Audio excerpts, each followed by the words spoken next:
en manos de él. Gracias por acompañarnos.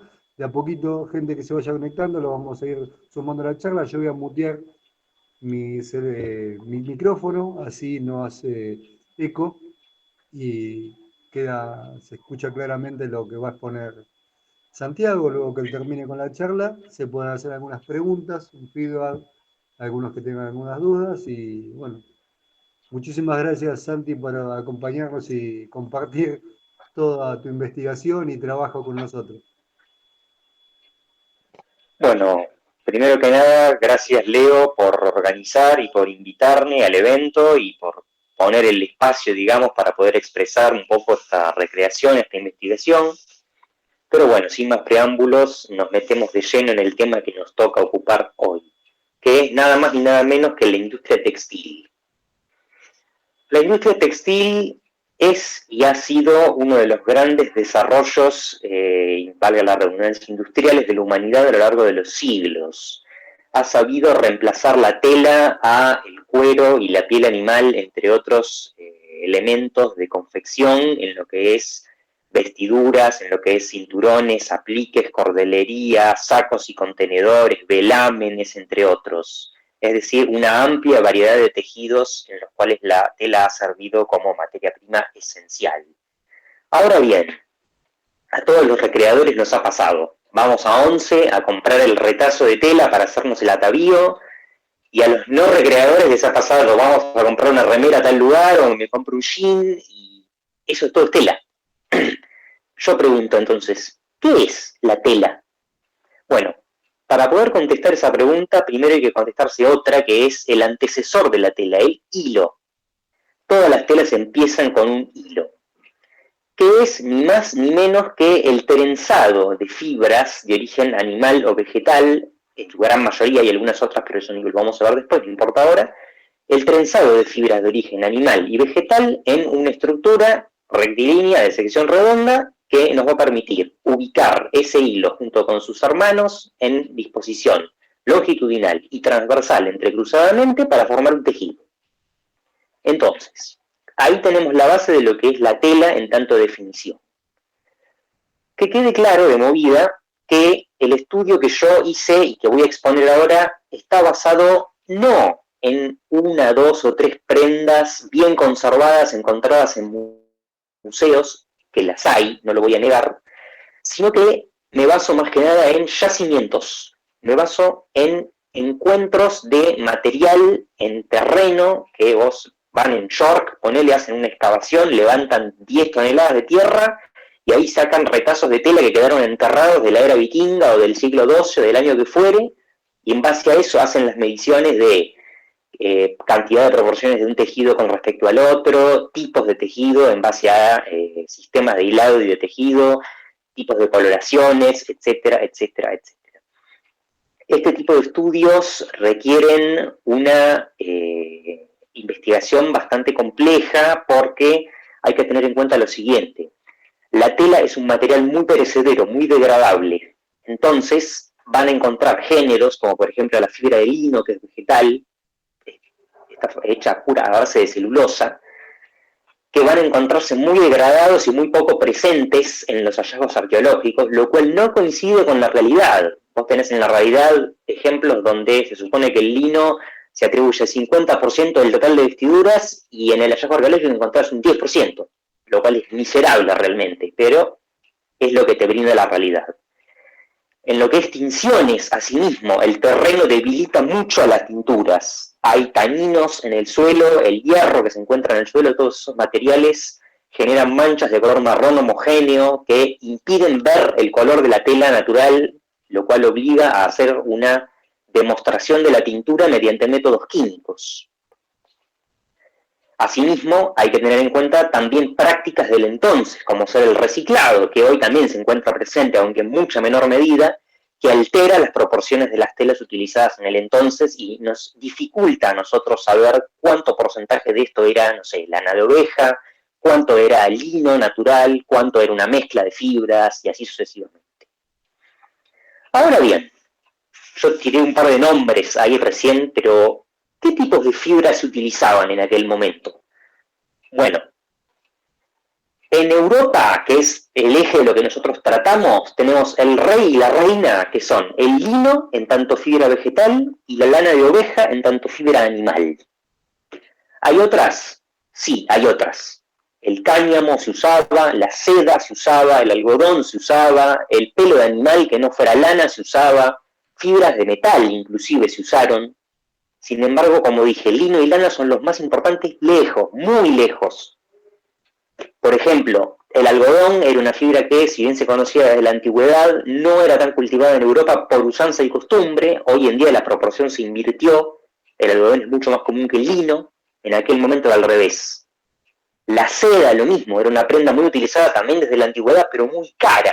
Una fibra traída desde el oriente, desde Asia Oriental lejana, digamos, que tenía una ruta de traslado propia y toda una economía alrededor de la producción de seda, pero que era reservada para la élite.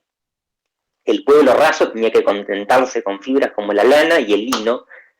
Inclusive en el segundo de los dos, en muchos casos era una fibra también destinada a las clases altas, porque no era barato. Ahora vamos a ver por qué en un rato. Entonces, hablemos primero de la lana, que es la fibra que yo más he trabajado, directamente, más no, que he trabajado a secas, en físico, digamos, y que es la más utilizada en lo que es Europa Central y del Norte por ser una fibra idónea para clima frío, por sus propiedades de conservación de la temperatura. El trabajo de la lana empieza desde la oveja en pie. Empecemos por ahí. Empieza desde la selección del tejido. Vamos a tener una lana de mejor calidad en lo que es el lomo, la parte del cuello y los laterales del cuerpo de la oveja que en lo que es patas y vientre, por ejemplo. La lana que mencioné como mejor calidad, que tiene mejor finura y es más apta para trenzar en fibra sin que se hagan volutas de lana y que queden pedacitos mezclados de tierra y materiales indeseables en el tejido, es la de lomo, por ejemplo, de la oveja, que se va a destinar a hacer las prendas de mejor calidad, mientras que lo que se destina a pedacería, o sea, los restos, va a ser lo del vientre, que tiene todos los pedacitos de barro, de cardo, donde la oveja se revuelca y demás. Después de la selección de la lana, viene la esquila, el corte a tijera de la lana de la oveja, directamente desde el cuerpo del animal, teniendo cuidado de conservar toda la fibra posible, o sea, esquilar al ras de la piel. Después viene un proceso pequeño de golpeado mediante ramas de sauce en general, de ahí que en inglés se le diga willowing, con lo cual se eliminan las impurezas gruesas que quedaban en la lana, y después un proceso mediante el cual se eliminan las impurezas finas, que es el lavado. El lavado es un procedimiento esencial, muy importante, no solamente para deshacerse de tierra, virutas y demás, sino para eliminar la suarda. La suarda es la grasa natural de la lana, que es preciso, al menos en una proporción, deshacerse de ella. Vamos a ver que en algunos casos se puede dejar una porción de grasa para trabajar y que la lana no tenga abrasión y no se rompa en el hilado, pero en principio la gran mayoría de esta grasa llamada suarda hay que eliminarla.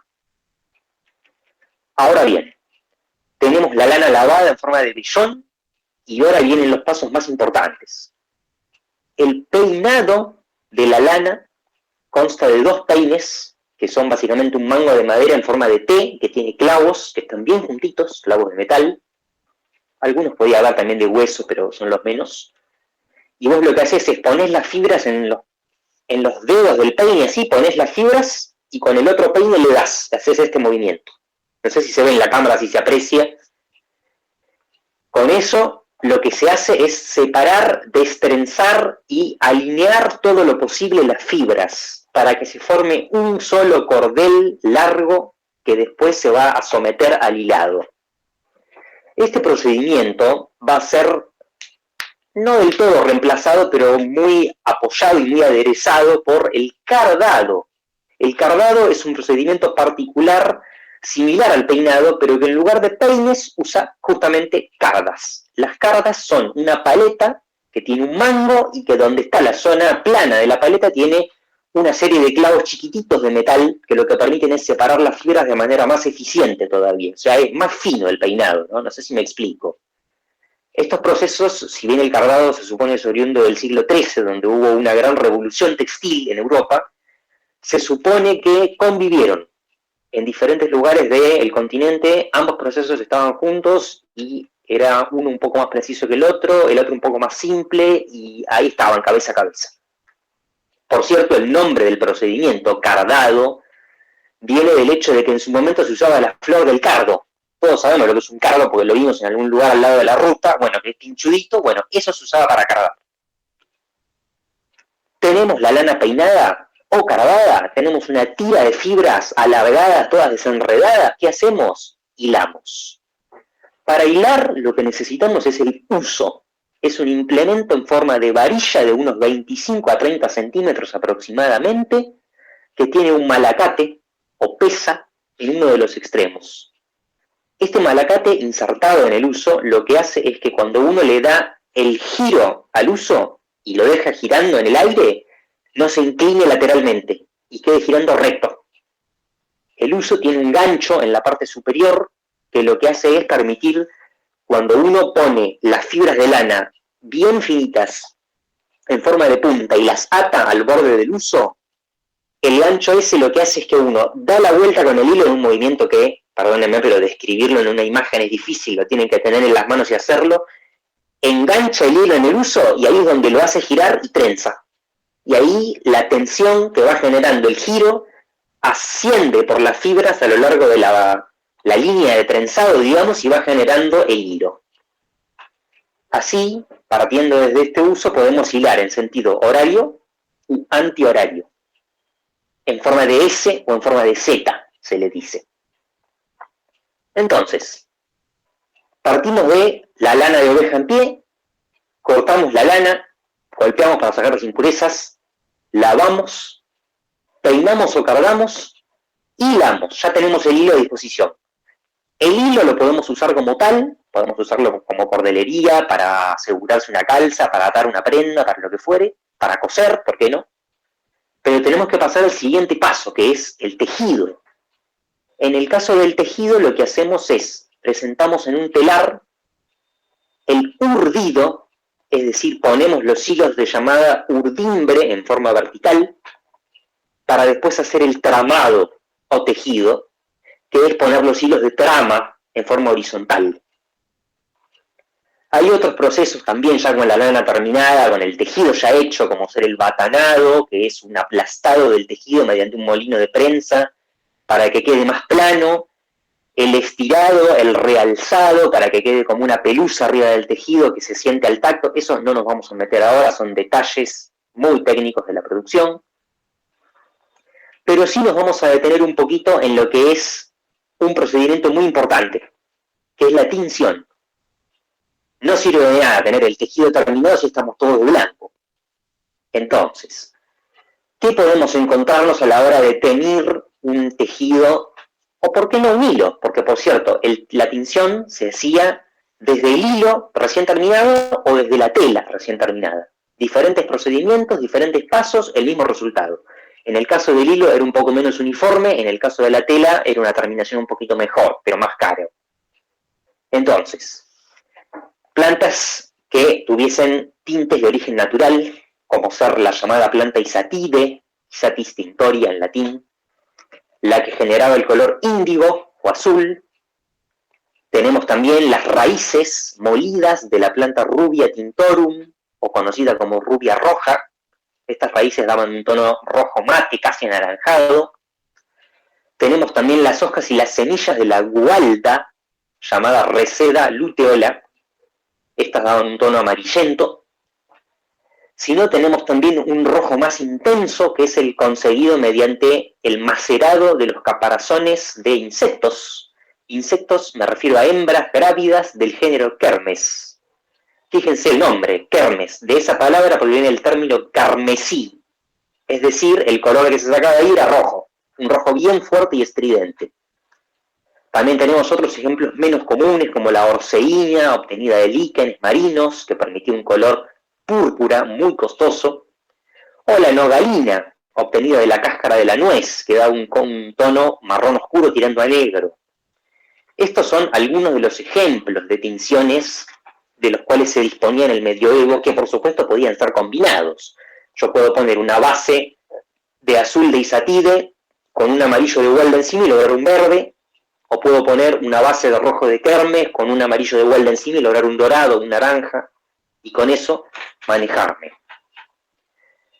Por cierto, la gente de la Edad Media concebía el color de manera muy distinta al que lo concebimos nosotros hoy, pero eso es harina de otro costal en el cual no me voy a meter por el momento. Yo solamente les traigo las tinciones. Y dejamos de lado ahora el procesamiento de la lana para meternos de lleno en el lino. ¿Qué hay que tener en cuenta? Mucho más rápidamente lo digo, con respecto al lino. Como planta, lo que se debía hacer con este era primero el empapado de las plantaciones. Se inundaban las plantaciones para que la planta se pudriese. ¿Para qué esto? Para eliminar la materia lignificada, o sea, la materia de tipo madera de la piel de la planta.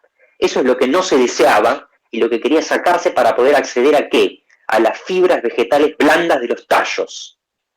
Entonces, una vez inundado, se dejaba secar al sol toda esta pudrición, que por cierto era muy contaminante de los ríos, se martillaba luego con martillos de madera grandes para fracturar la lignina restante, y se cortaban posteriormente las fibras con un cuchillo de madera para no dañar, y así separar una y otra las fibras del tejido de lino que después iban a ir al peinado, y posteriormente al hilado y al tejido. En lo que es peinado, hilado y tejido no me detengo porque era exactamente igual que en la lana de oveja. La única diferencia que podríamos contar es quizás un peine un poco más grande y duro, porque las fibras son más tiesas en el caso del lino, pero los pasos básicos son los mismos. Hay un paso adicional en el caso del lino que es cardinal, sin el cual no se puede trabajar la fibra o casi no se puede trabajar la fibra, que es el blanqueado. El color natural del lino es un color beige, digamos, marrón clarito. Si vos querés tener la prenda, necesitas blanco. No sirve el beige. Entonces, salvo que seas el rey de los pobres y que te venda bien cualquier cosa, necesitas tener una prenda de color blanco que o bien era utilizada como símbolo de pureza, por ende tenía un gran valor en sí mismo el blanco, o bien era utilizada como base para una tintura. Entonces lo que se hacía era sumergir en agua con sulfuros durante meses, para que la prenda perdiera ese color y se blanquease. Esto se hacía ya con la tela terminada. Por supuesto que a este proceso era sometido el lino de fibra fina de alta calidad. Lo que llamamos estopa de lino es la fibra más gruesa y, perdón la palabra, la más pedorra, que era sometida a los pobres y a aquellos que no podían permitirse la fibra de alta calidad y tenían que conformarse con lo peorcito. El término estopa también se aplica al cáñamo y otras fibras vegetales. Me detengo un poquito más en un tercer ejemplo importante que es la seda. También de origen animal, aunque no de mamíferos, sino de un insecto, el gusano de seda, el género Bombyx. Lo que se hacía en este caso era calentar los capullos de seda en agua para eliminar la sericina, la goma del capullo, y con esto liberar el hilo. El hilo del capullo de seda es un hilo naturalmente muy fino, extremadamente fino, por eso hay que trabajarlo con mucho cuidado. Aún dentro de esto tenemos diferentes calidades, mediante diferentes grosores. Aquellos grosores más finos eran trabajados primero para hacer el hilo de mayor calidad y precio, y después se dejaban en segundo plano los de mayor grosor, que eran más baratos. En el caso de la lana también se requería un blanqueado mediante sulfuros para poder trabajarla con tinción, porque el color natural es un marrón dorado. Lindo color, pero aún así esto no permite la tinción correcta del tejido. Pero entonces, tenemos el hilo, tenemos la idea de cómo se hace la tela, todo bárbaro, pero realmente, ¿cómo se hace la tela? Bueno, ahí es donde dejamos el uso de lado y nos metemos de lleno en el siguiente instrumento, el siguiente paso, que es el telar. El telar es básicamente una máquina, un implemento que nos permite a nosotros colocar hilos en un sentido y transversales en otros, cruzados para formar un tejido. Hay varios tipos de telares que voy a pasar a detallar a continuación. En el que más me voy a detener es el primero, el llamado telar de pesas o telar de urdimbre colgante. ¿Por qué de urdimbre colgante? Porque justamente la urdimbre está sostenida en una barra superior mediante pesos de cerámica o piedra que cuelgan abajo sueltos, flojos.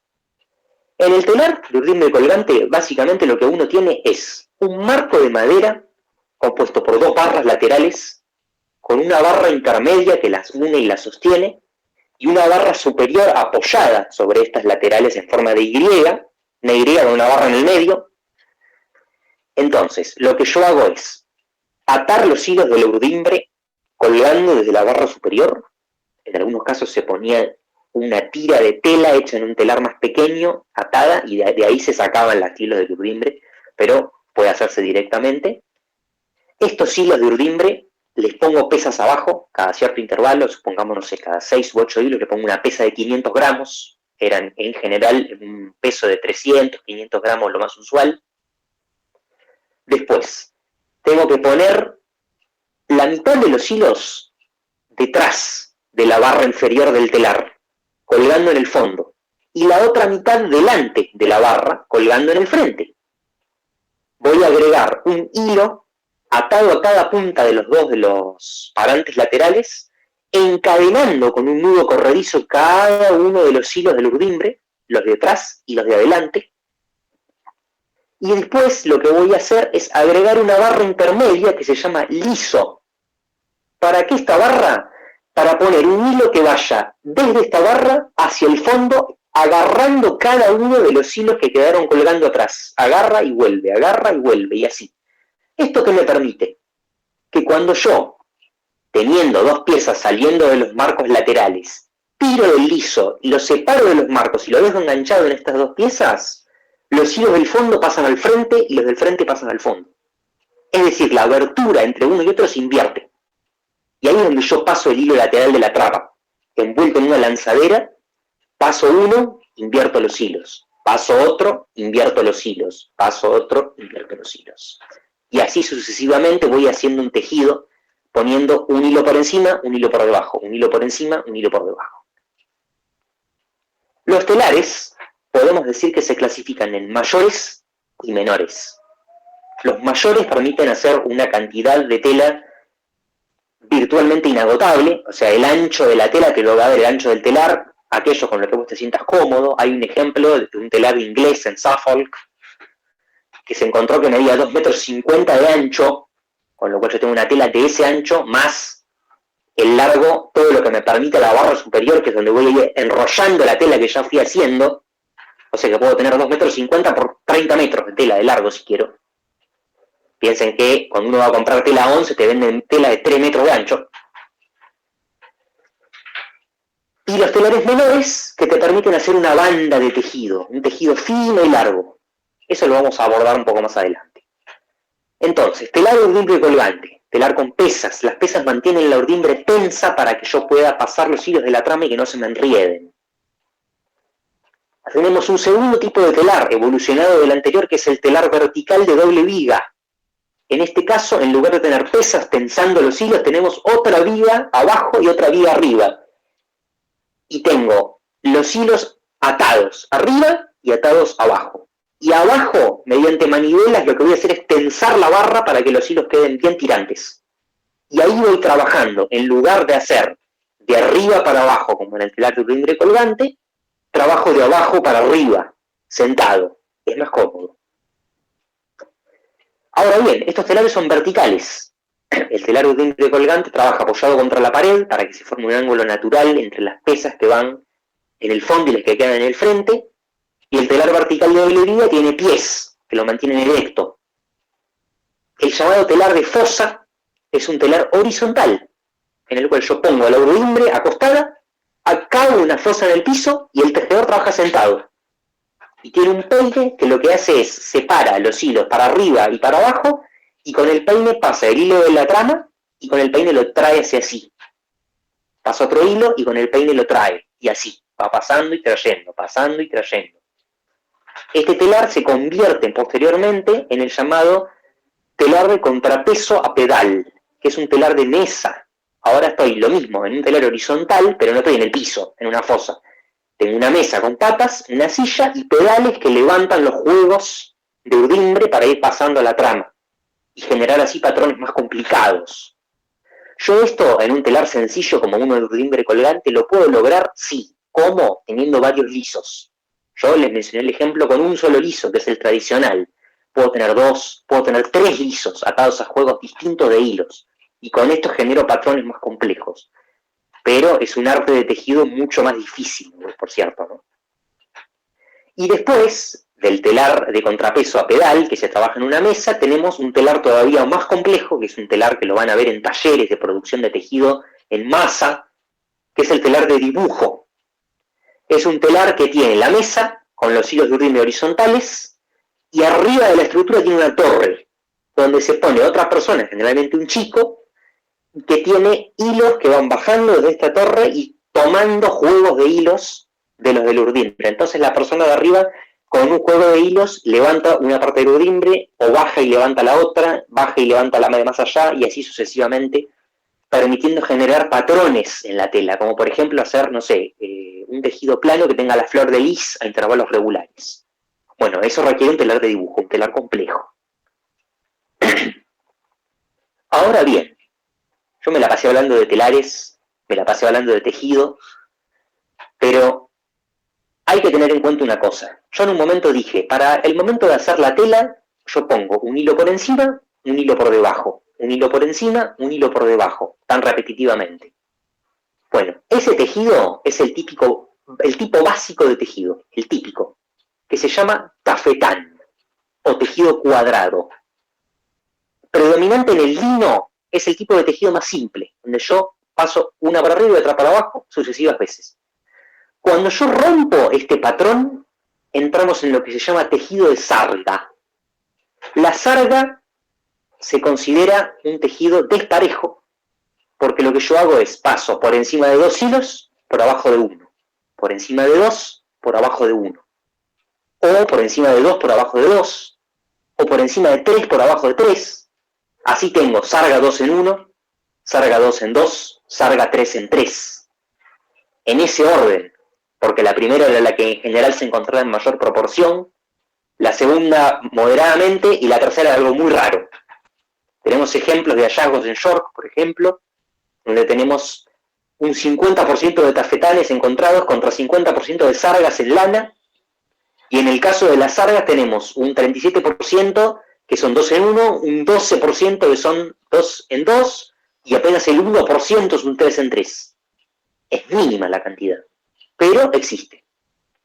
La sarga tiene la particularidad de que se forma virtualmente una imagen diagonal, parece que tuviera diagonales el tejido, cuando en realidad no es así, los hilos están transversales, en sentido perpendicular, no hay nada diagonal, pero se da esa idea, digamos, como si formasen una diagonal. Después nos metemos un poquito con lo que es el tejido de tipo suntuario.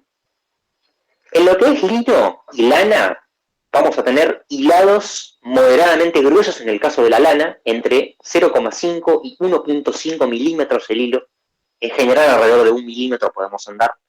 En el caso del lino es un poco más fino, tirando hacia 0,5 milímetros por hilado. Podemos medir la densidad del tejido en el grosor del hilo o bien en la cantidad de hilos por centímetro. Yo puedo hablar de tejidos de 10 hilos por centímetro, o de 15, o de 18 hilos por centímetro. Mayor cantidad de hilos por centímetro, más filo es el hilo.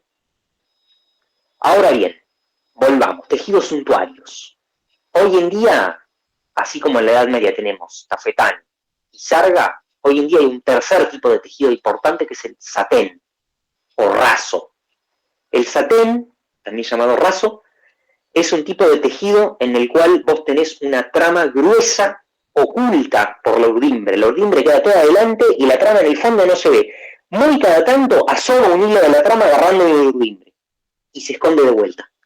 Y parece que los hilos de la urdimbre flotasen sobre la trama. Los hilos de la urdimbre por ende eran más finos para que el tejido tuviese mayor precio. Otro ejemplo es el llamado damasco. ¿Se acuerdan que yo les mencioné el ejemplo de un tejido donde cual vos insertás la flor de lis a intervalos regulares, por ejemplo? Bueno, eso es un damasco. Eso es un tipo de tejido en el cual se entrecruzan las fibras en forma de dibujos, donde la trama y urdimbre se pasan una por encima de la otra en lugares particulares, realizado en un telar de dibujo, en un telar complejo. podemos mencionar un ejemplo todavía más suntuario, si cabe, que es el llamado lampas. El lampas es un tipo de tejido en el cual se inserta una segunda trama. Tengo trama y urdimbre y hago una segunda trama arriba de la primera, que es la que se va a ver por encima de la original que está en el fondo. La segunda trama puede ser de un hilo fino como seda o hilo de metal, precioso como hilo de oro. Obviamente es un tejido de millonario, no cabe duda de eso. Pero bueno, lo mencionamos como pantallazo de detalle de tejido suntuario. Y otro tipo de tejido suntuario que es en realidad un pariente lejano, no es exactamente un tejido a telar tan sencillo, es el tapiz. Todos oyeron hablar del tapiz de Bayeux, ¿no es cierto? El tapiz de Normandía, donde se narra la escena del rey Harold Godwinson y compañía, que lo mataron de un flechazo. Bueno, ¿qué es el tapiz? El tapiz es una trama y urdimbre planas, simples, blancas en general, sobre las cuales se borda. El bordado es vos agarrás la aguja con el hilo, metés la aguja, sacás, metés la aguja, sacás, metés la aguja, sacás, y haces un dibujo con el hilo sobre la tela, trama y urdimbre básicos, digamos, ¿no? Entonces yo tengo trama y urdimbre a lo largo de toda la longitud del tejido y un hilo adicional que lo pongo donde quiero. Donde quiero hacer un dibujo pongo el hilo, diferentes colores, y así voy amarrando el hilo en tal lugar, haciendo una puntada determinada u otra, y demás. Hay otras técnicas también, que no tienen que ver con el telar tradicional. Una de ellas es, por ejemplo, el fieltro. Todos oyeron hablar del sombrero de fieltro, o un tejido afieltrado. Bueno, el fieltro es un tipo de tejido en el cual lo que se hace es prensar mediante presión, temperatura y humedad fibras de pelo animal, pelo de cabra, por ejemplo, con una máquina para hacer un tejido compactado que tiene una buena funcionalidad contra la humedad y el viento, o sea, aguanta la tempestad, digamos, pero es más sensible que la tela a lo que es el desgarro. Por ende es un tejido de segunda mano, se utilizaba mucho en sombreros, por ahí en capas, en botas, es el hermano menor de la tela, digamos, ¿no? El desfavorecido. Y después otra técnica también distinta, pero compleja, es el terciopelo. El terciopelo no es un tipo de fibra, se puede hacer con cualquier tipo de fibra, es una técnica. Lo que se hace es agregar una segunda urdimbre en forma de bucles sobre la original. ¿Vieron como las toallas que tienen pelitos? Bueno, algo parecido a eso es. O sea, se inserta, yo tengo trama y urdimbre, inserto una segunda urdimbre que entra y sale, entra y sale, entra y sale. Y después esas puntas se cortan para dejar los hilos sobresaliendo, digamos. Entonces, hablamos sobre selección de lana de oveja, hablamos sobre inundación de fibras de lino para sacar el tejido, hablamos sobre hilado, sobre el uso, tipos de telares, tipos de tela. Lo que yo quiero que se lleven un poco de esta charla es pensar, ¿qué es la tela? O sea, ¿qué hay detrás cuando uno va a comprar una tela en 11, o la tela que uno tiene puesta en el buzo que yo tengo acá, o en la remera que tiene cada uno de ustedes? Bueno, ¿qué tipo de técnicas la trabajaron esa tela? Y toda la complejidad que yace, digamos, en trabajo humano, que por supuesto hoy no la vemos porque la hace una máquina. Tenemos un taller con una máquina de no sé cuántos watts por hora que trabaja con un hilito y hace todo rápido, y vos vas y comprás. Pero en la época tenés un tipo laburando con el telar en la granja, o una mina con el uso, hilando manualmente, y tenés que hacer todo mano a mano, y coser una prenda con retazos muchas veces. Bueno, todo eso es trabajo, horas hombre que hay que poner, y es dinero y es tiempo, para poder llegar a un resultado final que es hacerse una saya, tan sencillo como eso. Se estima, por ejemplo, que en ciertos lugares, creo que el estudio que había escuchado desde países nórdicos, un sayo podía significar 400 horas de trabajo, horas hombre. O sea, imagínense lo que significaba estar esquilando la oveja, peinando la lana, cosechando el lino, y dale que va, y así para sacar la fibra y hacerse una prenda de ropa. Imagínense para un tipo que tuviera varias, o para equipar un ejército. Bueno, eso es lo que quería dejarles por cerrado con esta charla, para que entiendan un poco de dónde viene toda la cuestión de la tela y hacia dónde va en este presente y futuro que cada vez es más mecanizado y cada vez menos trabajado por nosotros los seres humanos. Muchas gracias, espero que les haya gustado, les haya sido ameno, y ahora es el momento de la sección de preguntas.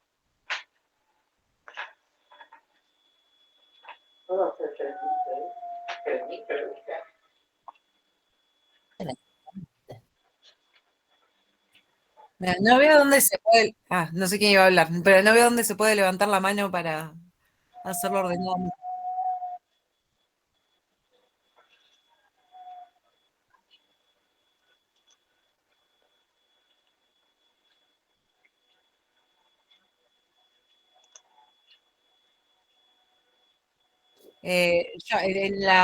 En el cuadrito que dice Nico, pero estamos Nico y Vicky.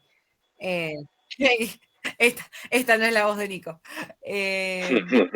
Vos decías, Santi, explicabas cómo era la técnica para hacer terciopelo, que nunca me había puesto a pensar, claro, o sea, necesitas como pelitos cortitos. ¿Es parecido más o menos a la técnica de hacer alfombra, solamente que más refinado?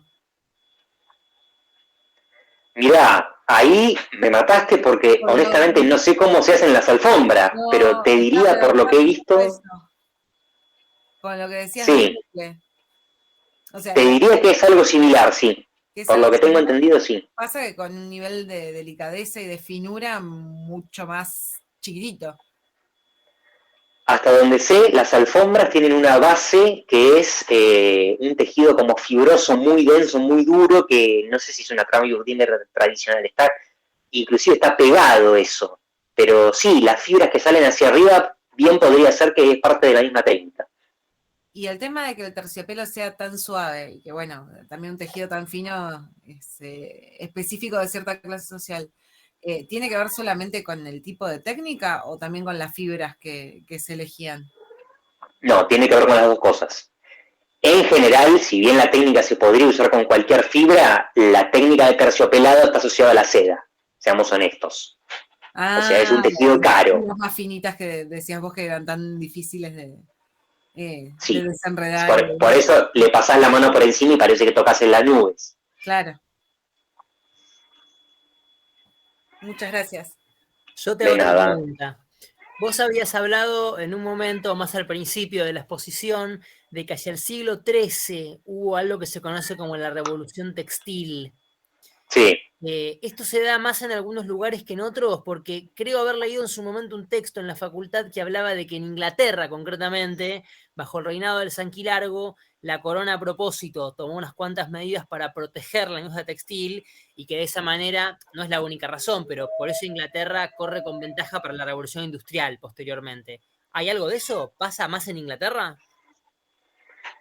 Lo mismo, la verdad no te sabría decir. Yo he leído estudios sobre Inglaterra, sobre lo que es York, he sabido de momentos de técnica. Yo en un momento leí el batanado, por ejemplo, que se extendió desde lo que es Italia, pero eso es una técnica que se extendió posteriormente. La revolución textil del siglo XIII que da origen a lo que es el cardado, también da origen a lo que es la rueda de hilado, que no la mencioné, gracias por hacerme acordar.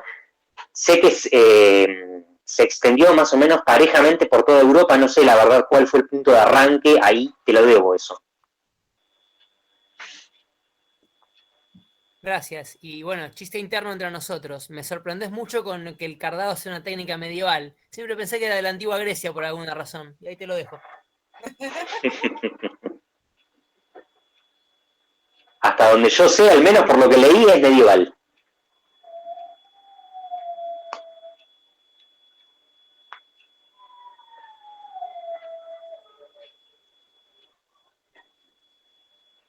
Te puedo hacer una pregunta que parece una tontería, ustedes quizás la saben, pero a mí lo que, dentro de todo, volviendo al tema del terciopelo, el corte ¿se podía hacer ese tipo de corte en esta época preindustrial? No me imagino cómo manualmente se puede hacer el corte, lo que decís, para que queden los pelitos parejos, no sé cómo definir eso.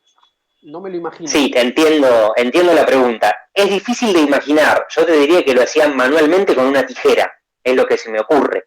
Sabiendo que es una técnica bastante cara, tenían gente para invertir el tiempo en hacerlo y lograrlo. Pero sí, también entiendo por dónde viene la pregunta y sí, coincido en que es llamativo. Es difícil imaginárselo. Perfecto. ¿Y el origen, no sabés en qué época empieza el tema de la creación del terciopelo? ¿Tenés alguna idea? Más o menos. si bien no tengo las fechas exactas, te diría que se populariza más para fines del 13-14 más que nada. Yo lo que hablé de Revolución del siglo XIII y un poco antes, que es donde se centra este trabajo que yo hice, no era una técnica común. O sea, es más de la Baja Edad Media, de los últimos 2 siglos de la Edad Media. En Perfecto. Europa, obviamente, ¿no? Y lo último, ¿dónde puedo sacar? Yo no tenía la menor idea de esta revolución del siglo XIII. ¿Dónde puedo investigar o vas a dejar algún link en algún lado para poder leer algo?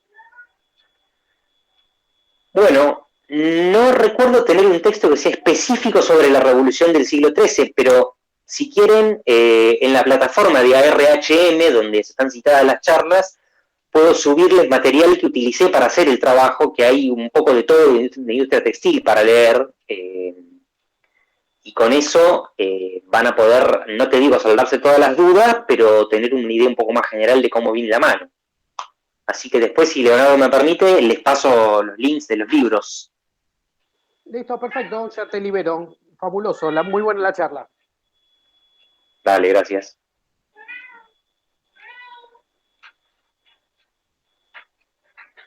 Sí.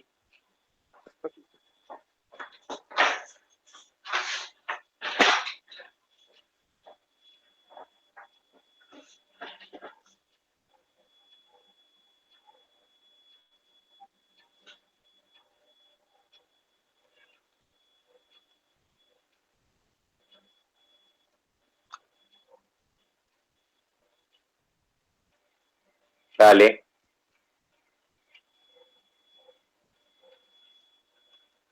Sí, cuando tenga el tiempo voy a subir bibliografía y inclusive el trabajo mismo que yo escribí al respecto lo puedo subir y el video que hice sobre telar creo que está subido ya en algún lugar de la página.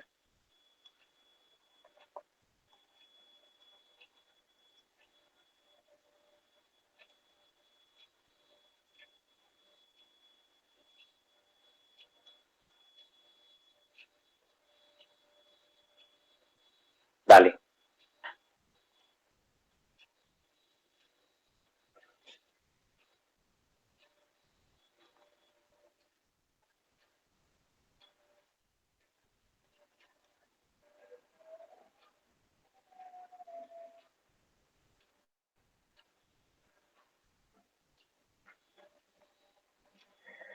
Mira, ya que lo mencionás, un detalle me faltó en la charla, que habría alargado bastante más, pero bueno, que es el punto de conexión con la charla que había dado Lauro la vez pasada, que si bien, excepto vos y Juliana, los demás no habían estado presentes, yo ya los veo que ahora, cuando terminen la charla, lo primero que van a hacer es agarrar la prenda de ropa que tienen puesta y mirar a ver qué tejido es. Seguro. Bueno, eso, permítanme adelantarles, es un tipo de tejido completamente distinto al telar. Se llama tejido de punto. Y es un tipo de tejido como hacen las viejas que tejen, ¿vieron? Con aguja e hilo. Bueno, es un solo hilo, el cual se va pasando sobre sí mismo en sucesivos bucles, y con eso se hace un tejido. O sea, no tenés hilos perpendiculares que se cruzan en un telar. Es un tipo de tejido aparte, particular, que en la Edad Media existía, se usaba, pero era raro, y se usaba más que nada en prendas de pequeño calibre, como guantes, cofias y demás. Así que agrego eso.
Sí, no lo conocía por ese nombre, pero bueno, si es del estilo del damasco, No es de sorprenderse que lo vean en, por ejemplo, una capa como la que utiliza la Guardia Varega, que ustedes recrean, que es lógico que tenga ese tipo de apliques.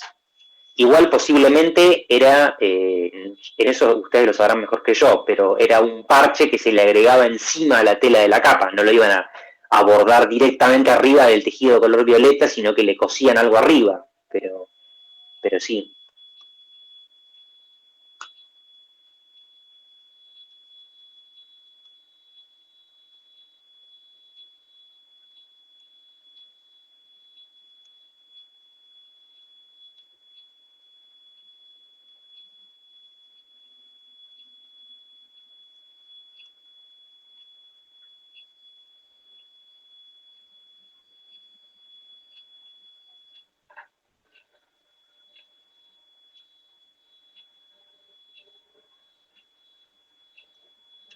Está bueno, está bueno.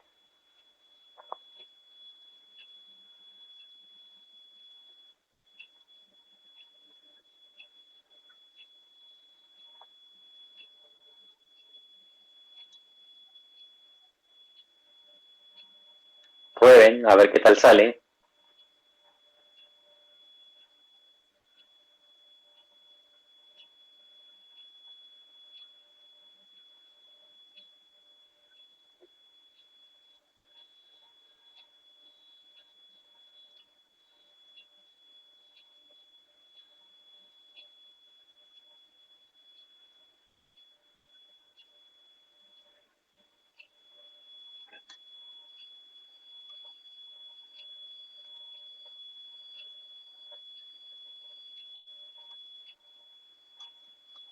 Bueno, trataremos.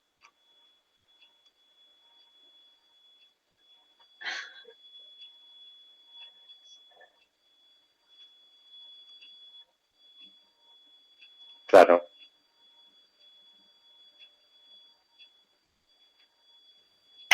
Muy bueno. Muchas gracias, excelente charla. Muchas gracias, los felicito. Espero la próxima. Los saludo, me retiro. Hasta luego. Gracias a ustedes. Chao.